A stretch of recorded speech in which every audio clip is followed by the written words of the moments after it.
Hello student, आज के इस वीडियो में क्लास 8 हिंदी 8th ग्रेड अभ्यास पुस्तिका भाषा भारती के अंतर्गत जो आपका पाठ 1 दिया है, इसका संपूर्ण हल हम इस वीडियो में देखेंगे।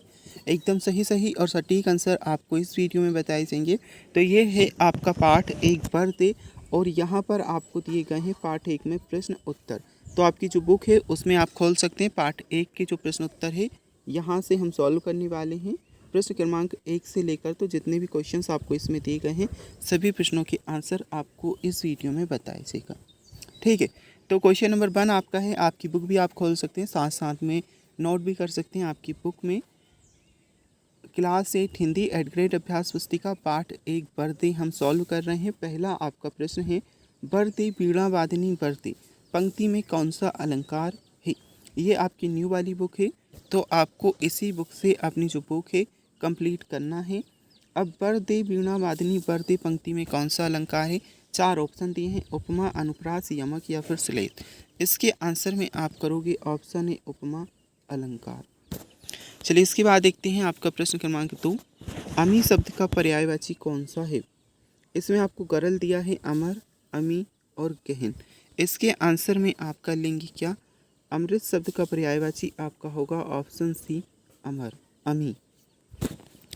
बीड़ा वादिनी किसे कहते हैं। लक्ष्मी जी को, दुर्गा जी को, पार्वती जी को या फिर सरस्वती जी को। तो इसके लिए आपका ऑप्शन डी सही आंसर है, क्योंकि बीड़ा वादिनी जो है सरस्वती जी को कहा जाता है। अब देखिए फर्स्ट में आपको 3 क्वेश्चन दिए हैं, तीनों प्रश्नों के आंसर हमने देखे। अब आपका आ जाता है क्वेश्चन नंबर 4, कवि किस जगमग करने को कह रहा है। कवि किसे जगमग करने को कह रहा है, स्वयं को, संसार को, घर को। तो इसमें ऑप्शन बी वाला आपको करना है, संसार को। कवि जो है संसार को जगमग करने को कह रहा है। अब देखिए अति लघुत्री टाइप के क्वेश्चन आपके आ जाते हैं। कवि स्वतंत्रता का मंत्र कहाँ भरने की बात कह रहा है। इसके आंसर में आप करोगे कवि स्वतंत्रता का मंत्र भारत में भरने की बात कह रहा है। यहाँ तक आपका आंसर है। चलिए इसके बाद में हम देखेंगे यहाँ पर आपका देखिए नेक्स्ट क्वेश्चन, विद्या की देवी किससे कहा जाता है। तो विद्या की देवी माँ सरस्वती को कहा जाता है। ये आपके प्रश्न क्रमांक 6 के लिए आंसर रहेगा। नव नव से कवि का क्या आशय है। तो इसके आंसर में आप कर लोगे क्या। नव नव के माध्यम से कवि कहना चाहता है कि सभी प्राणी इस नए भारतवर्ष की रचना करें और उन्हें इस निर्माण के लिए सभी नए साधन प्राप्त हों। तो ये आपके आंसर। अब हम देखते हैं क्वेश्चन नंबर आपका 8, बर्दे कविता में बीणा वादनी किसे कहा गया है। बर्दे जो कविता है इसमें बीणा वादनी में सरस्वती को कहा गया है। क्वेश्चन नंबर 9 आपका जाता है, निम्नलिखित पंक्तियों का भाव स्पष्ट करना है। काठ अंध उर के बंधन स्तर बहा जन्नी ज्योतिर्मय निर्जर कलुष भेद तम हर प्रकाश भर जगमग करते। तो इसके आंसर में आप करोगे अज्ञानी पुरुषों का ज्ञान दूर करो और ज्ञान का स्रोत बहा दो। जितने भी पाप दोष तथा अज्ञानता है उन्हें दूर करें और ज्ञान के प्रकाश से संसार को जगमग कर दो। ये आपका उत्तर है। अब आ जाता है आपका प्रश्न क्रमांक 10, नवजात शिशु के चरण कमल के समान सुंदर है। वाक्य में उपमेय, उपमान, साधारण धर्म एवं वाचक शब्द छांट करके हमें लिखना है। उपमान होगा नवजात शिशु के चरण, उपमान में लिखोगी कमल, साधारण धर्म आपका सुंदर, वाचक शब्द में समान आना है। इसके बाद हम देखेंगे आपका क्वेश्चन नंबर 11, आकाश के 3 पर्यायवाची शब्द लिखकर उन्हें वाक्य में प्रयोग करना है। पहले हम लिखेंगे गगन, आज के दिन गगन में बादल छाए हुए हैं। फिर आसमान का करोगे, सुबह सुबह टहलील करने के लिए लोग आसमान की ओर देखते रहते हैं। और अंतरिक्ष का करेंगे, वैज्ञानिकों ने अंतरिक्ष के लिए नए ग्रहों की खोज उपग्रह का उपयोग किया है। अब देखिए प्रश्न क्रमांक 12 आ जाता है, उपमा अलंकार किसे कहते हैं।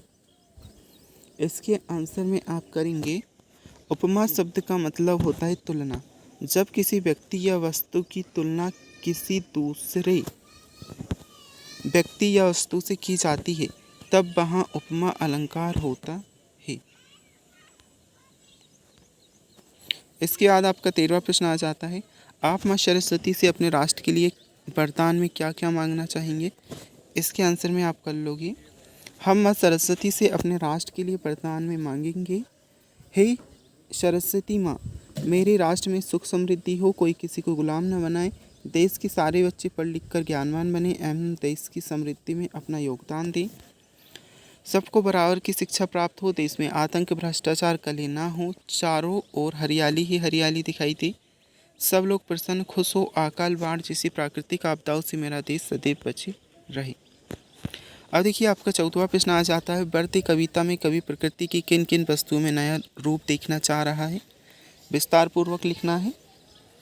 तो कवि प्रकृति की हर वस्तु में नया रूप देखना चाहता है, क्योंकि हमारे भारत देश में हर एक नवीनता और इस नए सिरे से हमारे भारत का नव निर्माण करें।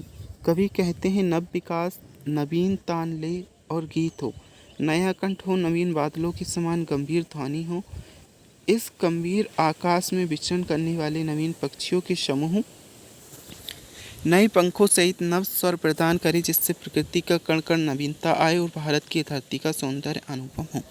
तो पाठ 1 का संपूर्ण हल हम देख चुके हैं।